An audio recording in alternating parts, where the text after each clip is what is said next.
Tony Lamont presents Living by Design with host Kathy Holloway Hill. Kathy is a strong, powerful voice. She entertains, informs, and inspires her audiences everywhere she goes.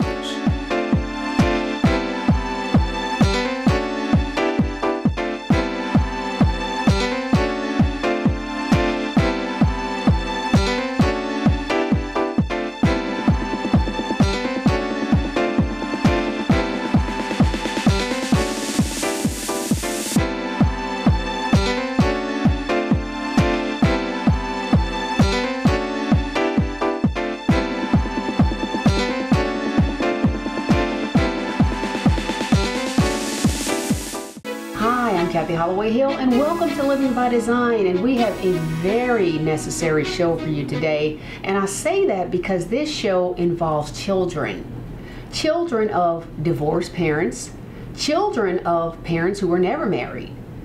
And we are going to get some help because there are specific ways in how to handle those situations. And we have two experts here with us today, Carol and Stephanie. And they are both with CenterPoint Counseling, and they're going to help us understand this entire dynamic so that we can raise healthy children. Carol and Stephanie, welcome to Living by Design. Thank you.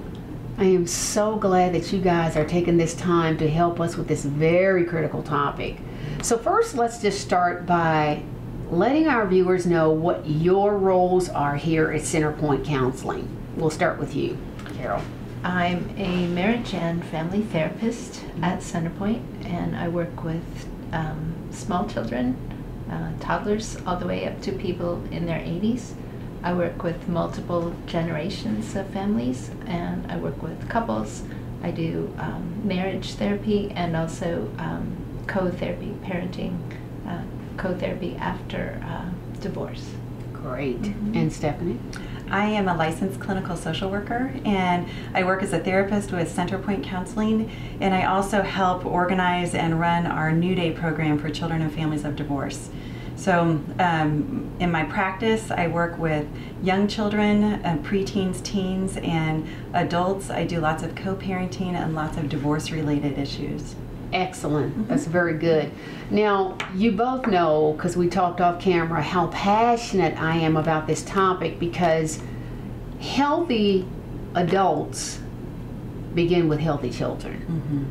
And we know that this topic is very necessary only because when you're young and you're at that impressionable age, everything that your parents will do is being observed. So whether it's toxic or whether it's healthy and everything in between, they're always watching. Now, what I want to first ask you guys is well, first let's start with parents who aren't married. Let's begin there. If you're not married and the children are going back and forth between one home to another home, what can the parents do to make that transition back and forth for the child easier, healthier, and more productive as far as their development? And either one of you can answer that. You want to go first? You go. Okay. Well, I think one thing that's really important, especially starting with young children, is to help them develop their understanding of family. If they have two different homes, and if they've never known anything else, then their family includes two different centers. And so in each family they may have extended family members, but they're all a part of that child's family. And so helping that child not feel torn between the two families so that they understand that they have a family and it's located in two different places, and they have two parents who will always be there for them, and that their families do things maybe different ways, but they're all still connected to those people. I like that. And I would add that for all of us, when we're born into a family, we're born into a role in that family. And we find value and worth in whatever role we play. It could be a completely dysfunctional family, but we still find value and worth in whatever role we play. When that alters or changes because a change in custody, because of a divorce, a death, a birth, a remarriage, Every member of the family is forced to ask, I thought I knew what family was, but now I'm not so sure. And I thought I knew what my job was in the family, but now I don't know anymore. And the sooner that parents can answer those two questions in particular for children, the smoother the transitions will be. So what we want all children to know are a couple of things. That whether or not parents are living together or apart, it is never the child's fault. They didn't cause it and they can't fix it. We also want them to know that it helps to delineate what the child jobs are, so the child knows how to stay focused. And in my practice, I talk specifically about children have 3 different jobs. Their number 1 job is school. For every school-age child in this state, their number 1 job is school. They have to go to school, they have to do their work and turn it in. Their number 2 job is to work as a part of the family team. Meaning if mom or dad tells you to brush your teeth or clean up your room, you have to do those things. And then their 3rd job is to talk about how they feel, what their experience is like in their family structure, whatever that looks like. Parent jobs basically come down to 2 things, keeping our children safe and healthy. And if we can help our kids learn what to focus on, regardless of what the family structure looks like, it's going to help them make a much smoother transition, whatever their schedule is. I'm glad we're talking about this. That was great. Ladies, thank you very much. Now, I have heard this with my own ears. I've had people actually say this to me. Whether most of the time it's females, ladies, I don't mean to pick on you, but most of the time it is females who will say, well, I don't need a man. You know, I had my child and, you know, I can be mother and father to my child. So, you know, he ran out on us, he left us, he didn't marry me, so I don't really need him in my life or my child's life. Speak to that. Well, as soon as children are old enough to understand that most people have 2 parents, I think they start to wonder about the missing parent. And it's helpful to remember that so that the child doesn't begin to think that it's something that they did, as Stephanie said, that it's not your fault that that other parent isn't here. And it's important, if your child is growing up with a single parent, to have multiple adult role models and adult supports in their lives. Uncles, grandparents, other people of both genders who can help that child feel loved and appreciated and celebrated as they're forming their identity. I agree. Stephanie? And I think children need to have permission from both parents to love and understand both parents. So they need to have permission to feel upset with either or both parents. They need to have permission to play and to have fun with either or both parents. And when one parent is talking only about their role as that parent, it can be damaging for the child who needs to hear from both sides. And children understand from a pretty early age that their identity is comprised of both their parents. Yes. And so if one parent speaks very negatively about the other parent or ignores the other parent, then the child begins to wonder, well, if I look like my other parent and you don't like that person, maybe you don't like that part of me. Which really impacts the child's self-esteem. That's huge. And we're going to just stop right there because, oh my goodness, you both made such profound statements. We're going to take a quick break and we're going to be right back with more of this very empowering topic. So stay tuned. Saturday, June 23rd, it's an evening of excellence, entertainment, and purpose. It's the 8th Annual Harvest Girls International If the Shoe Fits White Party. This fundraising event takes place at the Indianapolis Marriott Hotel, 350 West Maryland Street from 6 until 10 p.m. The night features a special concert performance from Toy Factory. For tickets, log on to www.hgiwhiteparty2018.eventbrite.com or call 317-891-HGI2. Welcome back. We are still here with Carol and Stephanie, and we are having a magnificent conversation, very empowering. Okay, so I want to pick up where we left off, ladies. So we were talking about how when one parent says, well, I don't need that other parent, it's just me. I love what you said about identity, because I talk a lot about how we define ourselves, and we define ourselves early in life, and that identity is what defines us, and it also affects us when we become adults. So let's talk about that child who is not having access to that parent because the other parent says, I don't need that person, I can do it all by myself. What are some of the consequences that that child will see once they become an adult? Well, I think it has a profound effect on who that child is able to become, and the parts of themselves, the skills, the talents, the gifts that they identify in themselves that they decide to develop, and that they feel supported enough to succeed in their adult lives. And what I like to tell parents is it's not enough to refrain from speaking negatively about the other parent. You actually need to find the positives in that other person and see them reflected in the child. An example might be, you look at your child and you say, you have such beautiful eyes. Every time I look at your eyes, I remember how your dad used to smile. Or, you are really good at math. Your mom's family is good at math. So the child feels seen and connected to both sides of the family and accepted for who they are, how they look, what they're good at.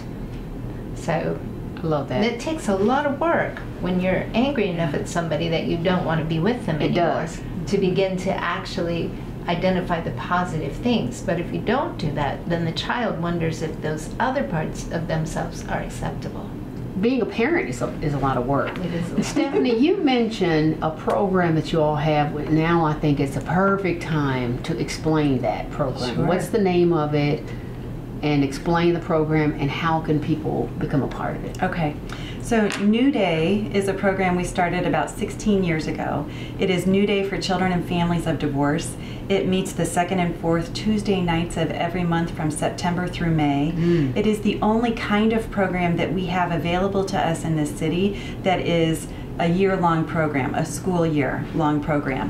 And one of the only things that we have available where the whole family gets to come. Now these are divorced people. So ex-spouses will come together, and it might be the only 1 or 2 times a month where the entire family gets to come together to New Day. And we have running that program about a 30-person volunteer team who is really well skilled, and they've been through 12 to 15 hours of training with us.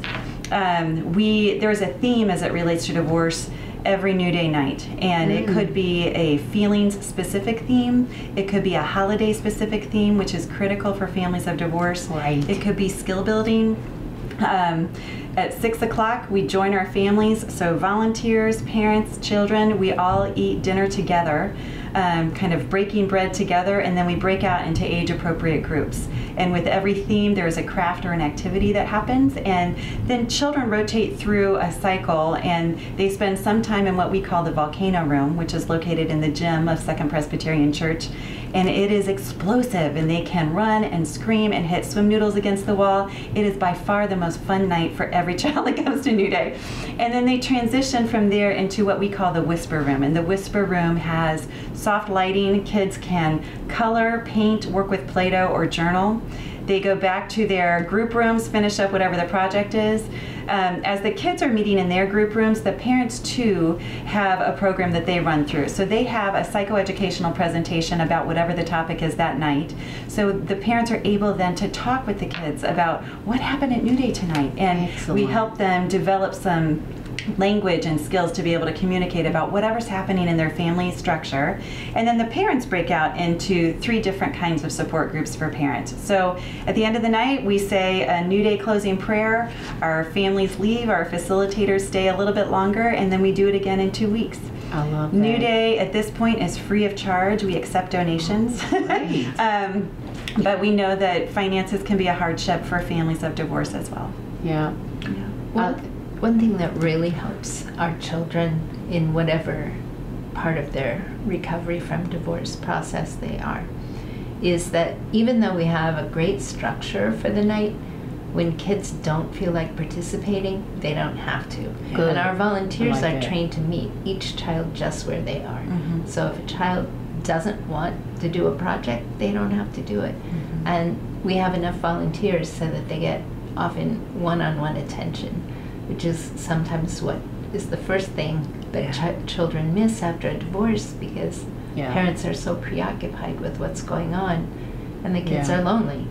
So at New Day, they know that they are going to be seen by the people that they've connected with, and there's familiar faces who will accept them just wherever they are. Right. I want to talk about, for just a second, adults who have been, in that spot. I hate to use the word victims, but who have been survivors of, divorce, or survivors of, single parenting back and forth. There are so many adults out there who have shut out one parent or the other because of something that has happened, in that process when they were children. So they are now adults, but they've decided for whatever reason, well, dad wasn't this or mom wasn't that, and they don't want that parent in their life. What can you say to those adults who have shut that parent out? I don't like it, but you're the experts. Well, I think it's really important to recognize that whether you intend it or not, your own childhood experience is going to inform the way you parent.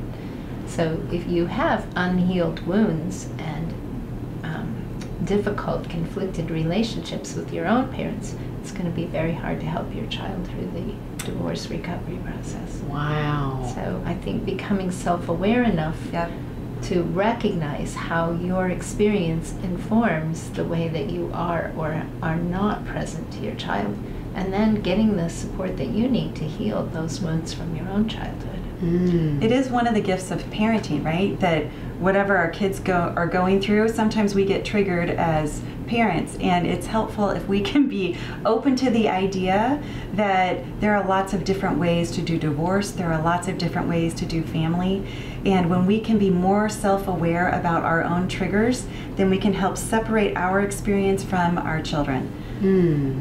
I really like that, Stephanie, because I've always felt that you don't have to like the individual.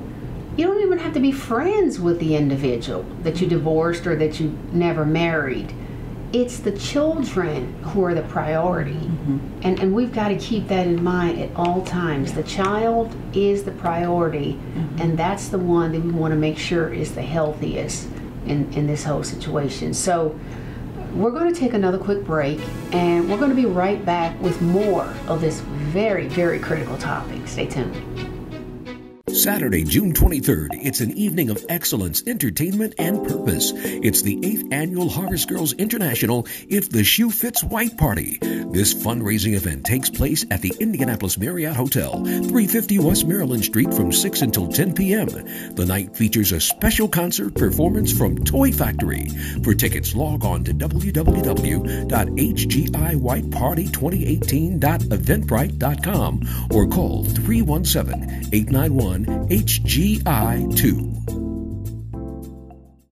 Welcome back to this very critical topic, and we thank you for joining us because I think this is going to help a lot of people. Now, let's just pick right up, and we talked about the consequences of adults.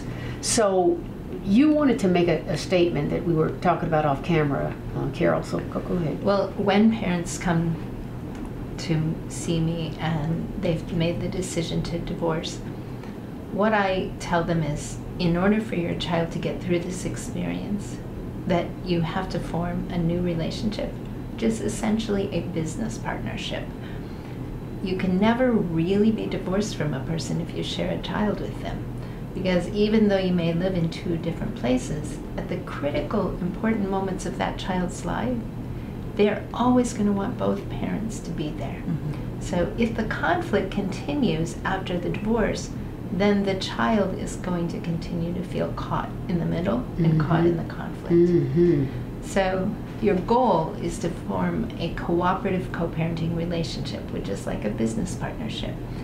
And when you let go of the personal feelings about the other person, then you can work together to conduct your lives in the child's best interests, always having the child as a priority. Now, I know this hasn't come up, but I wanted to try to, squeeze this in here, because I know we don't have a ton of time, but I do want to ask this question. What if during the marriage or during the relationship, if you were never married and you just lived together, what if there was verbal or emotional abuse of some sort? How do you handle that situation once the division occurs? How do you handle that with the children? Do you want to go first? Well, go ahead. I guess I'm curious about the verbal abuse being with the spouse? Yes, the ex-spouse, the two or with adults. the children? The two adults and the children witnessing it, with being, observant in the home, seeing it. So one of the things that I think is necessary, and it is the first task that we must go through when we begin a grief journey, is to talk about our story. Every member of the family will have their own story about what it feels like to be in the family system. And so that's true for children, that is also true for each spouse. And when you get some distance, when there is a formal separation of a family structure in divorce or separation, that's one of the most healing things that can happen, is we begin to talk about what our story is. And we can learn how to navigate our grief journey from there, and then do the feeling work and develop new skills, and eventually get to a place of accepting a new vision for what new relationships look like. But what Carol said before is learning our ability to become more self-aware, and what my experience is might be different from what my child's experience of their spouse is, of their ex-spouse. Yes, exactly. Yeah. And I love what you said previously about, find something about that individual. You made a child together, for God's sake. So find something good about that individual to say to the child. Whether you like that person as a friend or not, it's about the child's well-being and the child's development and their development of their identity, because they're forming opinions of who they are. Yeah. They're creating something called their own self-realization, and that's going to affect them in a lot of ways. And I keep referring to when they become an adult, because I mean, the days are long, but the years are short. And you may think they're going to be a child forever, but you look up and they're teens, and you look up and they're in their 20s, and now they're adults, and they have children, and this cycle. We don't want the cycle to just continue. So I can offer, one of the things where I see parents becoming stuck is when parents want to continue using legal language addressing their family structure. So even if the divorce has been, finalized, parents will still say, well, we have 50-50 custody, or it is my time with you. Yes. And so we hear a lot about the language that is usually used in a courtroom. Yes. Applied to a family situation. And now we have kids walking around saying, well, it's my dad's parenting time, or my parents have, 60-40. And that's one of the things that's hardest for me, because the division of custody and assets is the definition of divorce. And that language does not have any room in a relationship between a parent and a child and discovering their new family structure. Love it. I absolutely 100% agree. I mean, there's tons of language that we shouldn't be using around our children, but you're right, because now they feel like, oh, well, this is my time with daddy or mommy, and I got to go do this. I mean, we want the children to be receptive and open and happy, and have that desire to be with that other parent, and not be resentful or angry because one of the parents has trashed that other parent so much, where they dread going over there, or dread that time with that parent. But that's not our goal. Right. Yeah. So, ladies, how can our viewers get in touch with you guys? How can they reach you if they want to be part of your program that you mentioned, or if they need to get counseling or reach out to you? The New Day for Children of Divorce has a website, and we can put the website address up. Okay, and what is that? Centerpoint Counseling. Okay, what's the New Day? Okay, what's that website? It's www.newdayindy.org. NewDayIndy.org. Yes, that is how they learn more about New Day. Centerpoint Counseling is just as it sounds. So it's www.centerpointcounseling, all one word, .com. That's great. .com or .org. And that's on your screen. Yeah. And then you said you have a Facebook page. Yes, for Centerpoint Counseling. Okay, excellent. Do we have a New Day page now? I think we No, do. I don't know. Yes. Okay, well, if it's out there, we'll find it. Okay. And our main office line to get in touch with us or learn more about New Day or Centerpoint Counseling is area code 317-252-5518. And you are actually located inside Second Presbyterian Church. Second Presbyterian Church on Meridian Street. Yes. Okay, that's excellent. That's excellent. Ladies, I am extremely excited about all of this information, and if you just had to give some closing remarks, just some very quick closing remarks, what would that be? I would say, I think, I've been divorced and remarried now, and I've been running this program for 16 years. And my belief is that we can be as creative as possible when it comes to divorce, when it comes to custody. There are so many ways to do family. And so I would love for more parents to open up to the idea that we can meet our kids' needs where they are developmentally, where their personality types are, and according to both parent personality types. So Excellent, excellent. lots of options. We have had just a magnificent toolkit of knowledge here. It's just, I'm overwhelmed because the children are our future. And if we don't take steps now to ensure that their future is healthy, happy, and whole, then this world will just continue to deteriorate. So I'm going to ask you to do your part and love your child, regardless of how you feel about their parent, the other parent. Love your child and support your child. Thank you for joining us for this episode of Living by Design, and we'll see you next week with another empowering episode. Good night, everyone.